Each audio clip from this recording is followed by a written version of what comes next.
El sermón del día de hoy se llama La iglesia está en sus manos y está inspirado en Hechos 12.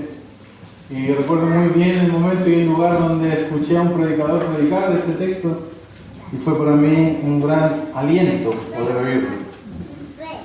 Y yo quiero hacer lo mismo con ustedes en esta mañana. Quiero que sea aliento para ustedes y ustedes puedan estar seguros de que la iglesia es del Señor. Amén. Está en las manos del Señor. Amén. Y ella está segura. Amén. Debemos descansar en eso.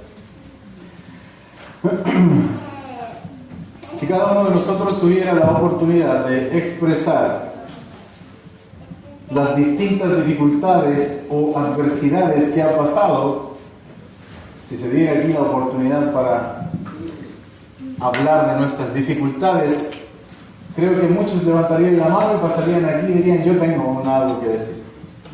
Muy distinto a cuando se dan las oportunidades para gratitud. Los hermanos son un tanto, ¿cómo decirlo? No tienen el mismo entusiasmo para agradecer que para decir que estamos atravesando algún tipo de dificultad. ¿Cierto? Si les preguntara a alguno de ustedes, probablemente dirían: este tiempo ha sido difícil, este tiempo como familia ha sido complejo, en lo personal, en lo ministerial, en lo laboral. Hay luchas en el propio corazón, hay debilidades. Mi relación con Dios, por ahí nomás, y mi relación con mis hermanos, por ahí nomás también. La verdad es que no siempre parece que todo va bien. A veces, en nuestra experiencia o desde nuestra perspectiva, parece que todo en realidad está en contra. O que todo se derrumba, o que todo es inseguro, o que todo es inestable. Y a veces también pareciera que Dios no tiene el control de lo que sucede aquí en su iglesia. También. A pesar de saber teológicamente que Dios es soberano y que Él tiene el control de toda su creación, nosotros como que sentimos muchas veces que eso no fuese así. No pareciera ser tan así, que el Señor tiene el control de nuestras vidas y de lo que está sucediendo. Y vienen las dudas y viene el desánimo. Pero, amados hermanos, como veremos en este texto, y espero poder encontrar paz de Dios en medio de él, si es que somos suyos, entonces debemos estar seguros, porque hay una convicción enorme tras estos versos de que la iglesia está en sus manos. Y yo quiero que descanses en esa verdad. Y lo que yo quiero transmitir, y espero que se logre, es que no tenemos nada en realidad que temer. Porque el Señor cuida, guarda, preserva a su iglesia. Y no importa el enemigo que se levante contra ella, incluyéndonos a nosotros mismos, su iglesia está segura, porque Él siempre gana. Él siempre gana. Y esta iglesia está en sus manos. Gloria a Dios. Independiente de ti y de mí. Si es que somos de Él. Ayúdanos, Señor. ¿Cómo podemos ver esto en este pasaje? Entonces, Dios guarda a su iglesia a pesar de los grandes enemigos y adversas situaciones. El texto nos dice en los primeros versículos: pero en aquel tiempo el rey Herodes echó mano a algunos de los que pertenecían a la iglesia para maltratarlos, e hizo matar a espada a Jacobo, el hermano de Juan. Y viendo que eso agradaba a los judíos, hizo arrestar también a Pedro. Se levantó un enemigo muy grande. No era cualquier enemigo en contra de la iglesia, era Herodes. Un poderoso gobernador que se levantó como enemigo de Dios Porque el que es enemigo de la iglesia es enemigo de Dios. Amén. Y de antemano digo que no hay enemigo que pueda hacerle frente a Dios. Así es, Señor. Amén. Aunque de momentos así parezca. Ayúdenos, te Dios. Herodes echó mano a la iglesia para hacerle daño. Su intención era dañar a la iglesia. Por eso se convierte en un enemigo de Dios. Apresó a algunos integrantes de la iglesia de Jerusalén, entre ellos dos de sus líderes, Jacobo y Pedro. Con su poder, con el poder del enemigo, mató a Jacobo a espada, lo cual causó gracia entre los judíos. Por lo tanto, su intención era hacer lo mismo con Pedro, con el otro líder de la iglesia, en una especie de juego con el pueblo judío, y matar a los cristianos como el objeto del juego. Porque los judíos veían en ese tiempo que los cristianos eran un peligro para su religión, un peligro para sus tradiciones. Y debió ser, no hay duda alguna, que fue muy doloroso, angustiante perder a un líder como ese, y de esa manera. La represión por parte de la autoridad es muy triste. Tomar cautivos a los creyentes, encarcelarlos por ser seguidores de Cristo, muchas de estas cosas deben haber pasado por sus corazones. Dos de sus líderes estaban casi exterminados. Uno ya había muerto, el otro estaba preso. Y yo quiero que pienses que tú y yo no experimentamos esas cosas al día de hoy. Y debemos considerar que a nosotros nadie nos prohíbe, nadie nos persigue y estamos muy cómodos. Y eso no quiere decir que en medio de nuestro contexto o en esta realidad no hayan hermanos que sufran de esta manera, en primer lugar. Y el verso 4 dice: y habiéndolo tomado preso, lo puso en la cárcel, entregándolo a 4 piquetes de soldados para que lo guardaran, con la intención de llevarlo al pueblo después de la Pascua. Los 4 piquetes hacen 4 grupos de 4 soldados, por lo tanto él estaba custodiado por 16 soldados. Pero Pedro estaba custodiado en la cárcel, pero sus hermanos estaban haciendo oración sin cesar a Dios por él. Una buena pregunta sobre esta situación sería la siguiente: ¿quién parece que está en control de la situación o de lo que está sucediendo? Herodes parece que él está haciendo lo que él quiere. Mató a uno de sus líderes de la iglesia. Tiene al otro preso. Parece que él tiene el control. Y ahí las preguntas surgen: ¿y realmente Dios tiene el control de lo que está sucediendo? Amén. Se le pasó esta situación. Hermano José, mataron a Jacobo y Pedro está preso. ¿Será que Dios dio vuelta a la mirada justo en ese momento y se le pasó? Dios miró para otro lado y se le pasó y mataron a uno de los líderes de la iglesia de Jerusalén.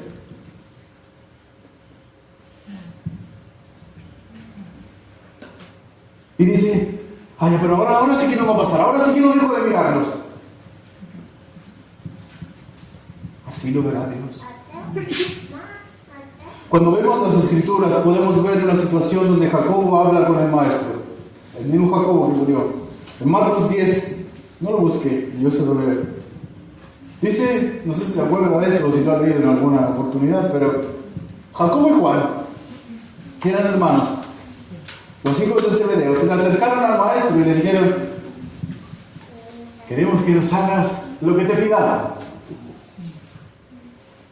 Ya, di que sí. Señor, te queremos pedir algo, por favor, di que sí que lo vas a hacer.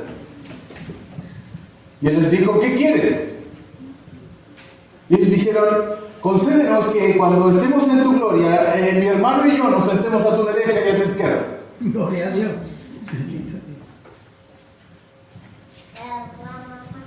Entonces Jesús les dijo: no sabe esto que ves.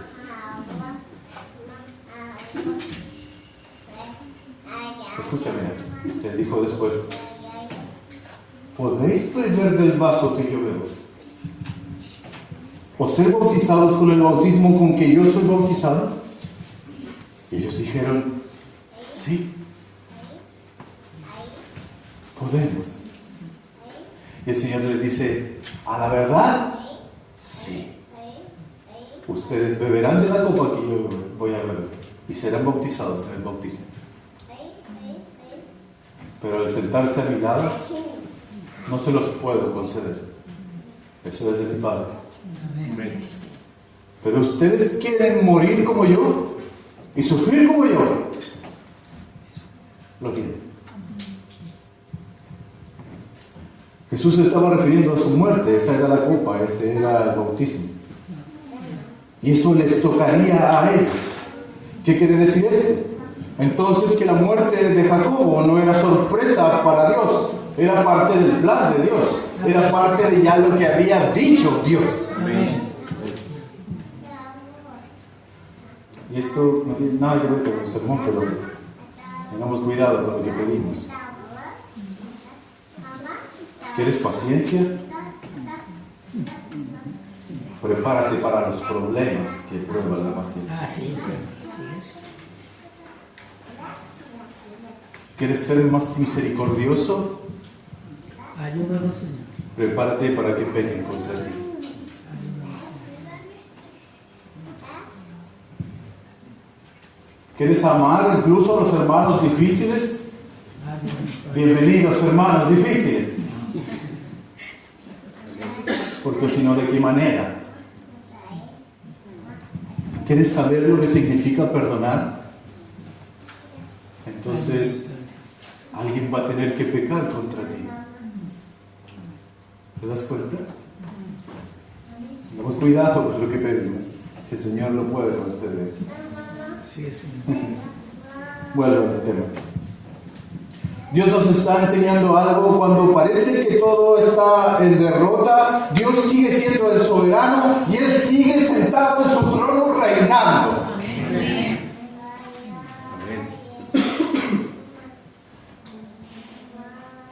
Hermanos, sea lo que sea que tú estás viviendo, Él sigue sentado en su trono reinando. Gloria a Dios. Y Amén. nadie lo va a sacar de ahí. Así es. Y Él va a cumplir sus propósitos, y Él va a hacer lo que le place, y Él va a llevar adelante su palabra. Cueste lo que cueste, y el enemigo que se levante lo va a ver triunfando. Y nosotros con mucho temor, lo digo, glorificamos a Dios tanto en la vida como en la muerte. Filipenses 1:21, porque a mí el vivir es Cristo, dijo Pablo, y el morir es ganancia. Jacobo lo haría con su muerte, Jacobo glorificaría al Padre con su muerte, no es algo que a Dios se le escapó, y Pedro también lo haría, pero no ahora. Esa es la clase de soberanía que se muestra en este pasaje. Eso no se le está yendo de las manos a Dios.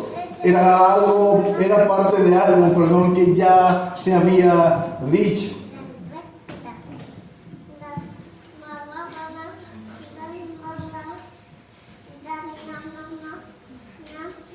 Luego entonces Pedro era custodiado en la cárcel.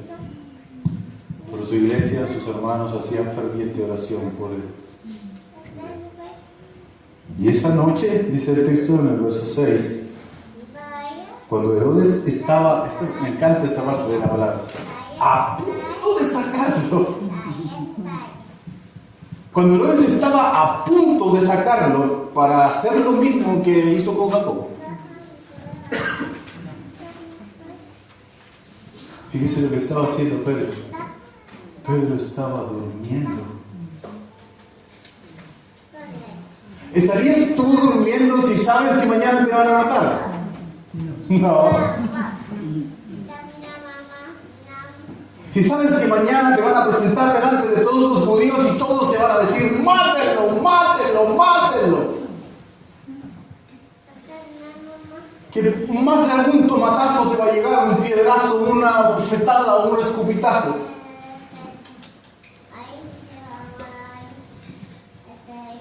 Pero dice la Escritura que Pedro estaba durmiendo entre dos soldados.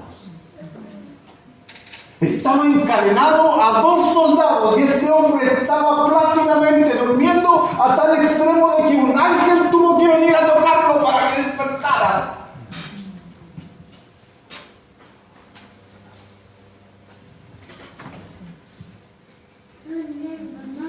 Estaba sujeto a dos hombres.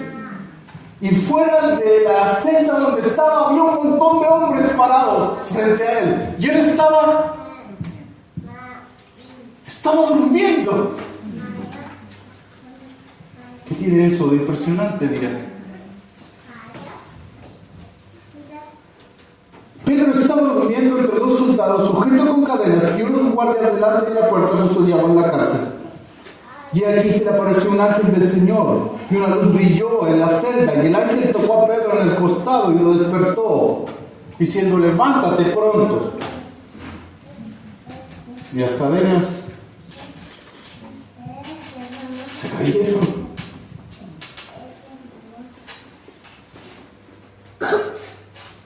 Y le dijo: vístete, ponte las sandalias. Así lo hizo. Envuélvete en tu manto, sígueme. Y saliendo lo seguía y no sabía que lo que decía el ángel era verdad, sino que él creía que era una visión. Pasaron la primera y la segunda guardia y llegaron a la puerta de hierro que conduce a la ciudad, la cual se les abrió por sí misma. En el original dice automáticamente. En esos tiempos de que no había tecnología, Dios ya la tenía. Se presentó Pedro delante de la puerta y la puerta, ¡pum!, se abrió.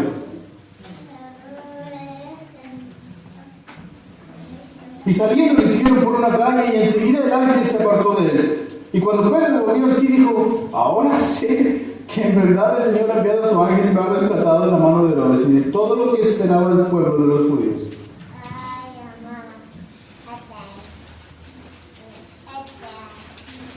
Esa noche, cuando Herodes estaba a punto de sacarlo, Pedro estaba durmiendo entre dos soldados en una celda. Y un ángel vino a tocarlo para que despertara.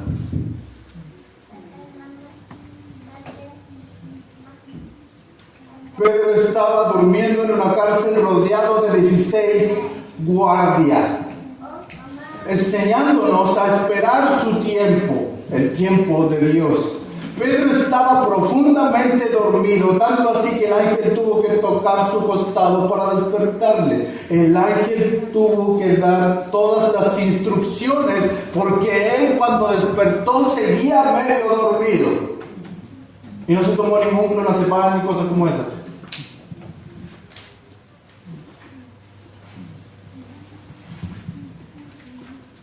Parece que estoy medio dormido, esto es una visión, es real, estoy soñando. Lo que más me impresiona de todo esto es que quizás puedo llegar a entender por qué ese hombre estaba durmiendo plácidamente en ese lugar. Porque fue este mismo hombre quien escribió en 1 Pedro 5: echando toda vuestra ansiedad sobre Él, porque Él tiene cuidado de vosotros. Amén.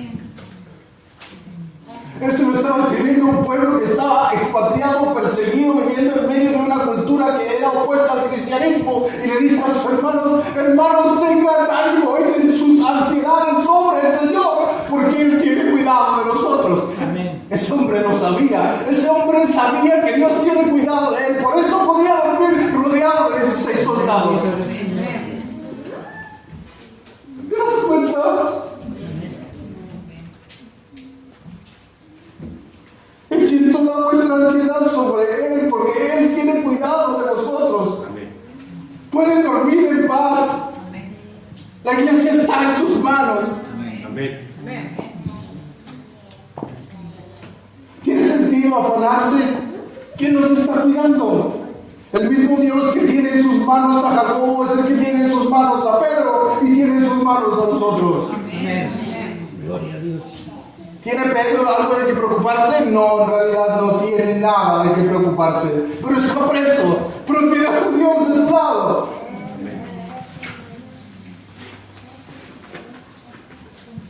Eso no quiere decir que él sabía que el Señor lo iba a sacar de la cárcel. Él solo estaba confiando en la voluntad perfecta de Dios.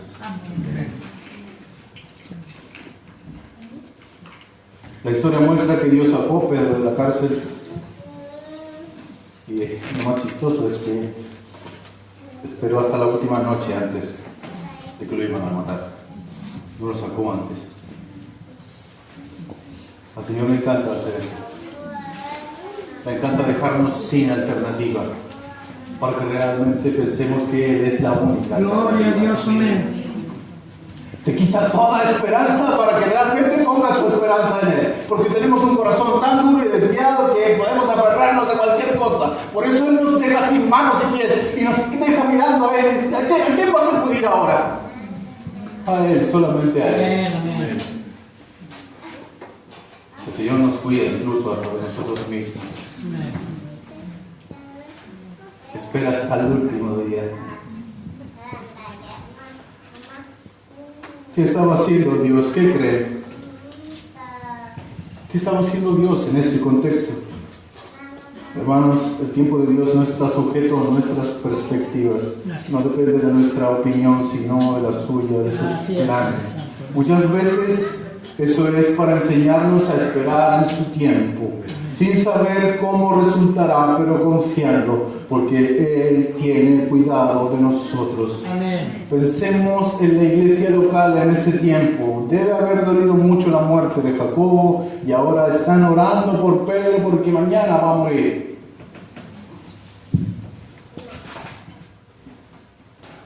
Pedro estaba medio dormido, luego vuelve en sí, creo que sí. Pasó en realidad.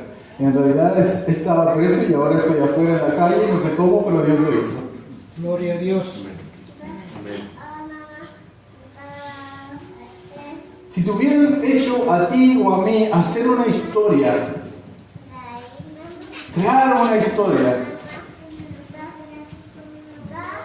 para sacar a alguien de la cárcel, yo creo que jamás se nos hubiese ocurrido la manera en que Dios lo hizo para sacar a Pedro de la cárcel.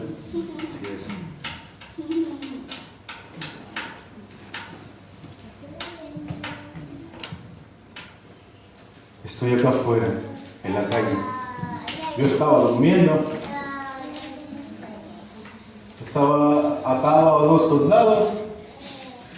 Y de repente, estoy aquí afuera, libre. ¿Qué pasó? No sé qué pasó, pero lo único que sé es que Dios lo hizo.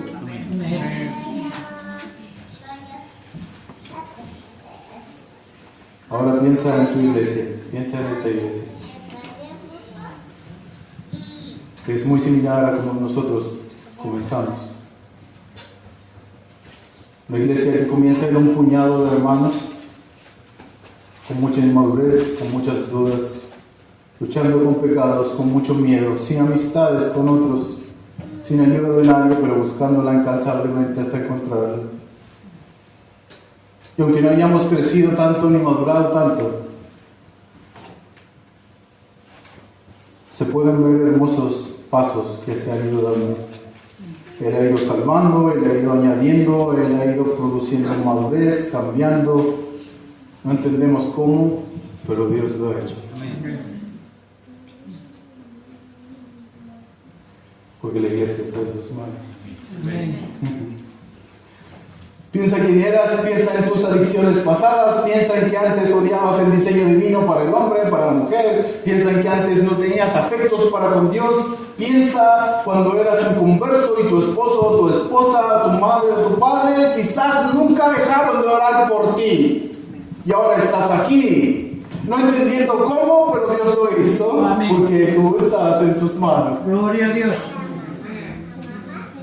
Piensa que un día eras enemigo de Dios y luego te sientas a su mesa, no entiendes cómo, pero Dios lo hizo. Éramos enemigos de Dios y luego Él se apareció en nuestro camino y ahora nos invita a su mesa a comer de su pan y su vino. Bendito eres, Señor. No sabes cómo. Pero en realidad sí sabes. Sabes que Dios lo hizo. Que tú estás en sus manos.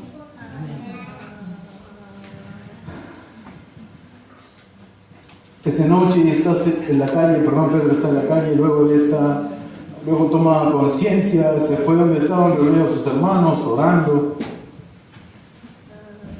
Qué bendiciones leer esto, muchos estaban reunidos orando. Llegó a la casa de María, la madre de Juan, y que tenía por sobrenombre de Don Marcos, donde muchos estaban reunidos orando. ¿Cuánto ejemplo podemos sacar de esta frase? Porque se nos aconseja y moldea ante las dificultades es orar juntos. Las dificultades han de provocar mayor unión entre los hermanos y eso es una muy buena práctica. Usted dirá, claro, pastor, ese contexto era tiempos adversos, de oposición, de mucha maldad contra la iglesia. ¿Estamos en tiempos buenos? ¿No tenemos un enemigo que quiere hacernos caer? ¿No son nuestros líderes una buena razón por la cual es orar, fervientemente para que ellos sean librados del maligno? Amén. Parece que sí. ¿No hay un ataque constante contra Dios y contra su iglesia de parte de la sociedad misma? Así es, Señor.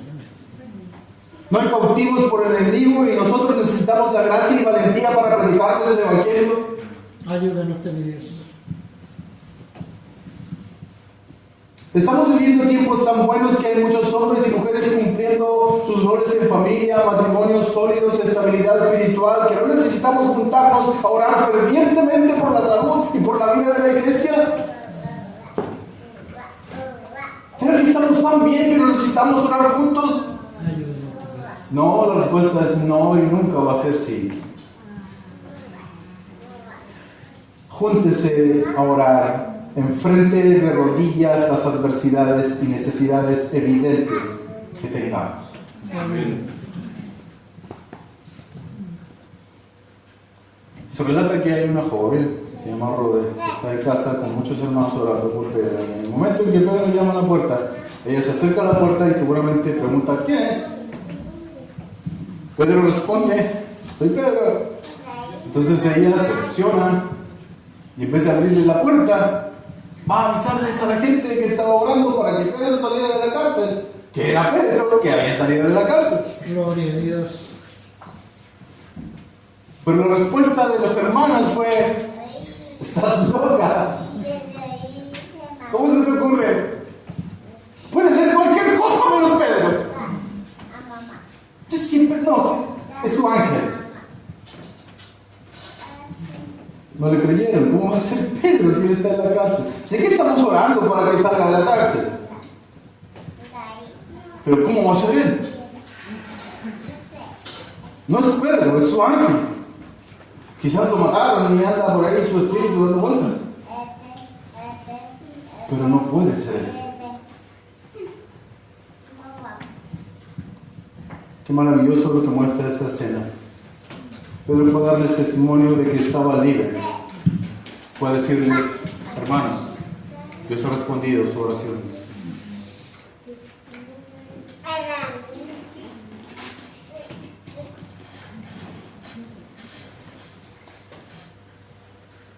Hermanos, y no tengas duda de que Dios guarda a su iglesia y triunfa por medio de la oración. Amén.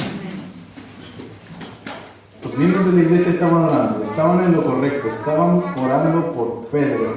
Dios trabaja por medio de la oración de su iglesia. Dios muestra su poderío por medio de su iglesia y en esta oportunidad cuando ella estaba orando. Gloria a Dios. Amén. Y Lucas hace énfasis en que estaban orando sin cesar.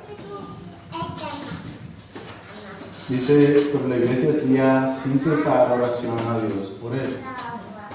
Lucas quiere que nos demos cuenta de que Dios está trabajando, conectado con la oración que la iglesia hace. Dios no está trabajando aparte o fuera de la oración de los santos. Dios lo hizo porque oraron. Él hace las cosas porque se lo pedimos. Si Él es soberano y Él hace lo que quiere, entonces ¿para qué oramos? ¿Tiene sentido la oración? Si usted piensa así, yo le quiero ayudar con esto. Que Dios sea soberano no quiere decir que la oración sea innecesaria. Dios es soberano en la oración porque Dios ordena tanto el fin como los medios para llegar a ese fin. Así es. Los medios son la oración de los santos. Dios no trabaja independiente de la oración de su pueblo. Dios decidió hacerlo a través de su pueblo, protege a su pueblo por medio de la oración y vence a sus enemigos por medio de la oración de su pueblo. Es como el evangelista. ¿Se salva la gente o nosotros la salvamos? ¿La salva Dios o nosotros la salvamos? Dios la salva, no hay duda alguna. ¿Pero cómo lo hace? Por medio de la gente. Hoy usa gente para salvar, aunque Él hace la obra y Dios obra por medio de la oración. Dios mismo decretó que ese sea el medio por el cual Él obra sus propósitos. Dios trabaja por medio de su iglesia y a pesar de su iglesia. Dios trabaja con nosotros y a pesar de nuestra incredulidad. Gran parte de esas personas que estaban orando ahí por Pedro para que Pedro saliera y cuando Dios responde, no crean. Gran parte de esas personas muy probablemente vieron los milagros de Jesús y vieron quizás al Jesús resucitado. Y son esos mismos que están dudando de que Dios pueda sacar a Pedro o no de la cárcel. Probablemente vieron Pentecostés, vieron cómo Pedro sanaba gente y sin embargo Lucas nos deja bien claro que ellos no creían que Dios iba a sacar a Pedro de la cárcel. Lo deja claro, no lo esconde. Dice el pueblo que estaba clamando por liberación por Pedro. No creyó que Dios podía hacerlo. Expresado en este estás loca. ¿Cómo se te ocurre que va a ser Pedro? Hay incredulidad acá en este pasaje. Están orando para que salga, pero cuando Pedro está afuera y Herodes les avisa, ellos dicen, no es Pedro, no puede ser Pedro. Ellos están manifestando la naturaleza humana. Así muchas veces oramos nosotros. Oramos con un telón oscuro de fondo de incredulidad. Muchas veces oramos y realmente no creemos que Dios pueda hacer lo que le estamos pidiendo. Realmente creemos que la persona por la que le estamos pidiendo jamás lo va a conocer porque es demasiado complicado.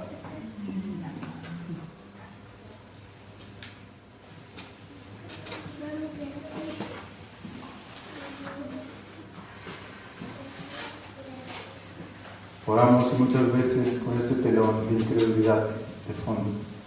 Amados hermanos, esta narrativa nos muestra que la iglesia de los hechos no era tan diferente a tú y yo. Una iglesia que lucha con la incredulidad, que tiene las mismas pasiones, pero lo hermoso de esto es que a pesar de eso, Dios, en su inmensa misericordia y compasión, actúa a través de ellos. Y eso debiera estimularnos más y más a orar más humildemente. No hay dudas de que Dios usó esta oración ferviente para rescatar a Pedro de la cárcel y rescatar su vida de las manos de Herodes. Y no hay duda de que va a seguir usando la oración ferviente para rescatarnos a nosotros de cualquier adversidad. No dejes de orar para que Dios rescate a otros de prisiones del pecado. No lo hagas. No lo hagas porque muchos de nosotros aquí somos testigos como Pedro de que fuimos rescatados de prisiones tenebrosas en las cuales estábamos atados de pies y manos por el pecado, por adicciones, por rebeldía, por inmoralidades, pero Dios en su misericordia nos dejó oír el Evangelio de Cristo que nos ha salvado de nuestra vana manera de vivir, no con oro ni plata, sino con su preciosa sangre, porque nos amó. Si somos creyentes, su iglesia, entonces podemos estar seguros en sus manos y es más que nada ni nadie nos puede sacar de ahí. Estamos seguros allí porque la iglesia está en sus manos. Que hace posible que estemos tan seguros.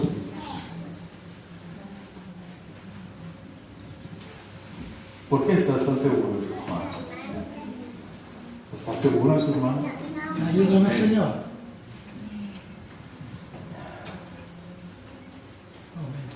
Porque hay uno que dijo que él mismo era el buen pastor. Amén. Y ese buen pastor hacía algo que nadie puede hacer. Y es que él estaba dispuesto a dar su vida por sus ovejas. Gloria a Dios. Amén.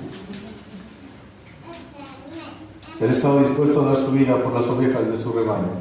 Él las defendería contra cualquier enemigo, y es más, también dijo que sus ovejas oían su voz, que le seguían, y aquí comienza a hacer una diferencia entre un mal pastor y un buen pastor. Porque aparte dice que cuando ellas oyen mi voz y me siguen, yo les doy vida eterna y no perecerán jamás. Y nadie las arrebatará de mi mano, porque mi Padre que me las dio es mayor que todos, y nadie las puede arrebatar de la mano de mi Padre, porque Él es el más poderoso de todos, y Él y yo somos uno. Así es, Señor. Amén.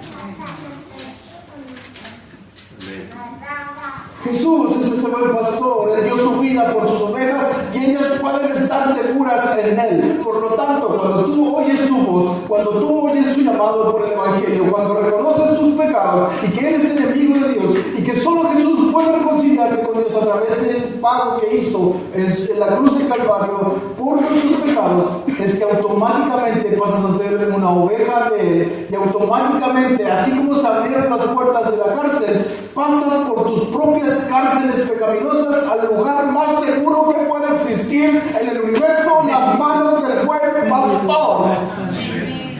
Y recuerda que nadie te puede sacar de ahí. Así es. Amén.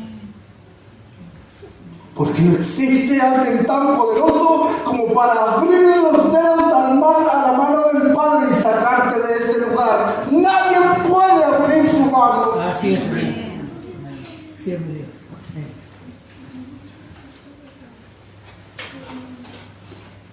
Nadie puede hacerlo y no lo permitirá, porque Él ya demostró que está dispuesto a hacer cualquier cosa por rescatarla. Bendito eres. Él envió a su Hijo. Amén. Él dio su vida por nosotros. Amén.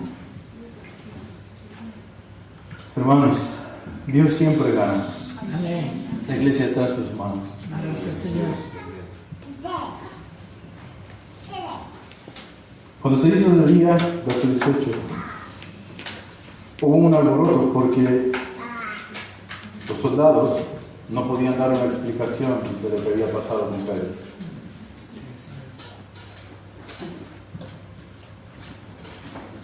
Y Herodes, después de buscarlo y no encontrarlo, interrogó a los guardias y ordenó que los llevaran para ejecutarlos. Y después descendió de Judea a Cesarea y quedó allí por un tiempo. 16 murieron, probablemente más. Pero si solo murió la guardia del piquete, entonces 16 murieron, porque no pudieron dar una respuesta de dónde estaba Pedro y cómo había salido de ahí. Así es, Señor. Dios siempre gana. Mira, eso es lo que yo quiero decir para terminar. Y que la iglesia está segura en sus manos. Amén. Herodes, el enemigo de Dios, aparece nuevamente en la narrativa. Comenzó al principio diciendo que Herodes le echó mano a los cristianos para hacerles daño, Así es. matando a uno de sus líderes y encarcelando al otro. Bueno, Dios se encarga de la situación y libera a uno de sus líderes. ¿Pero te acuerdas lo que dije al principio?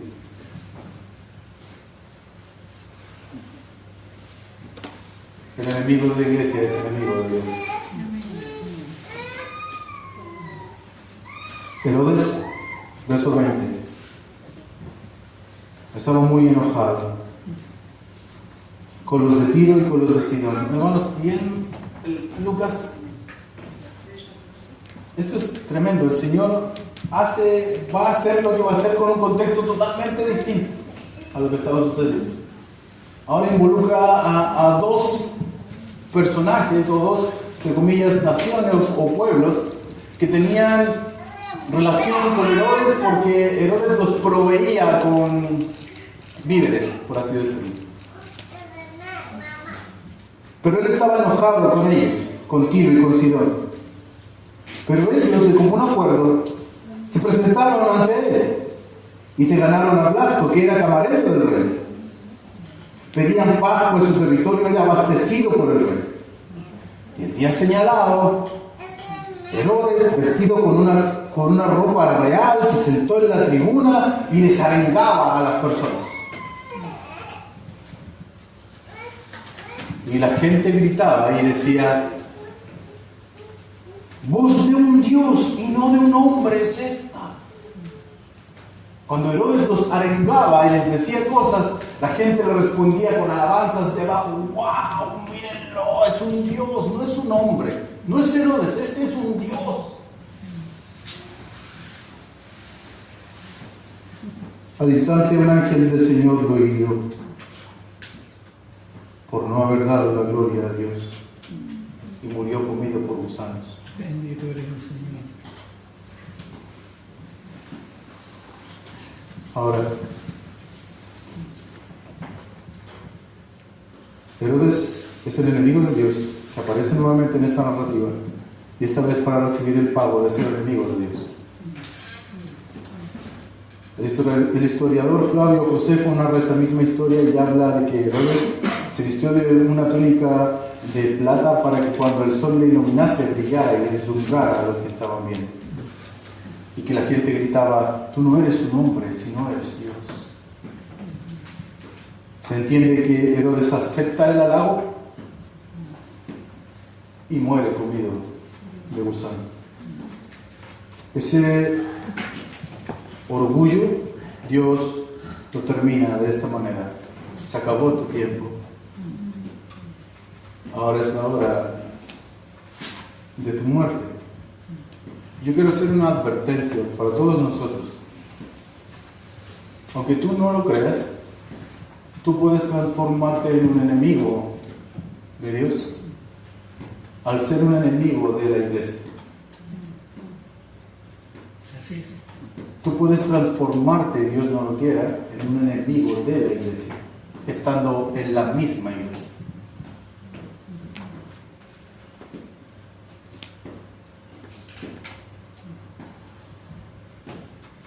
Y atacar la iglesia es volverte un enemigo de Dios, porque Dios dio su vida por él y no permitirá que alguien la dañe.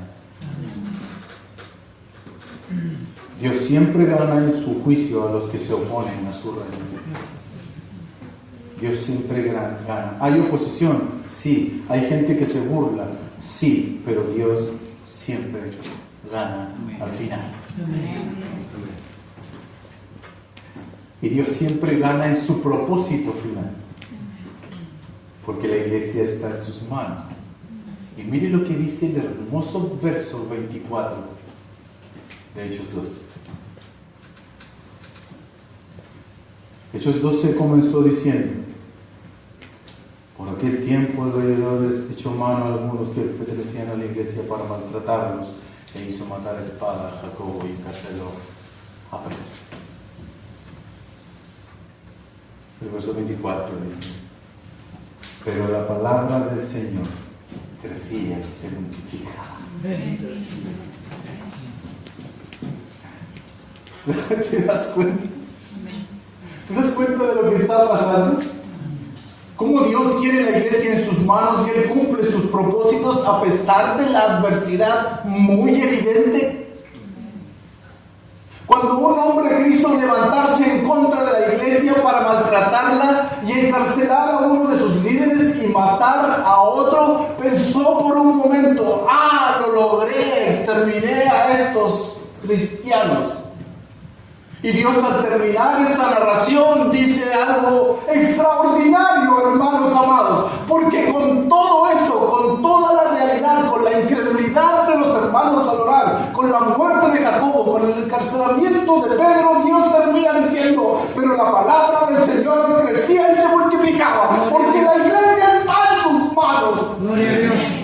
Bendito sea el Señor. Eso es tremendo, hermanos queridos. Eso da cuenta del gran Dios que tenemos. Amén.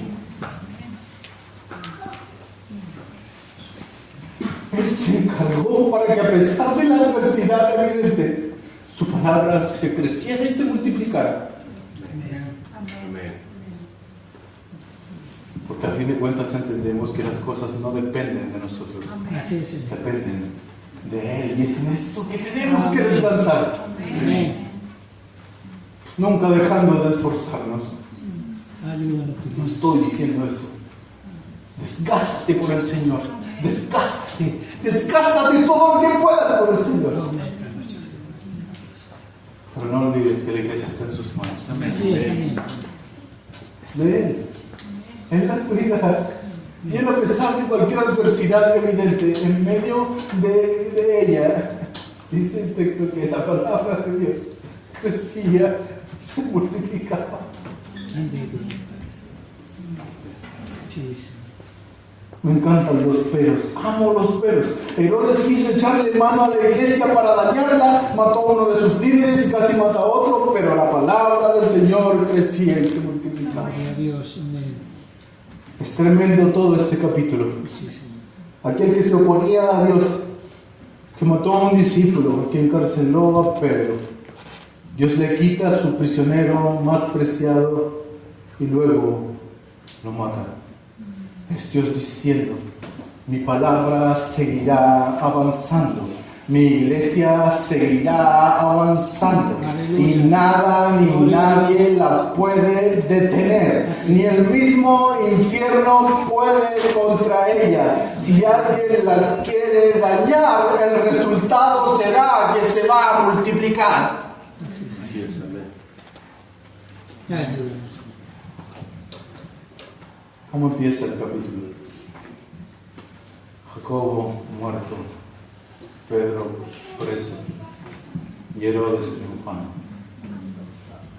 ¿Cómo termina el capítulo? Herodes muerto, Pedro libre y la palabra de Dios libre, Amén. creciendo y multiplicándose, Bendito Dios. dando a entender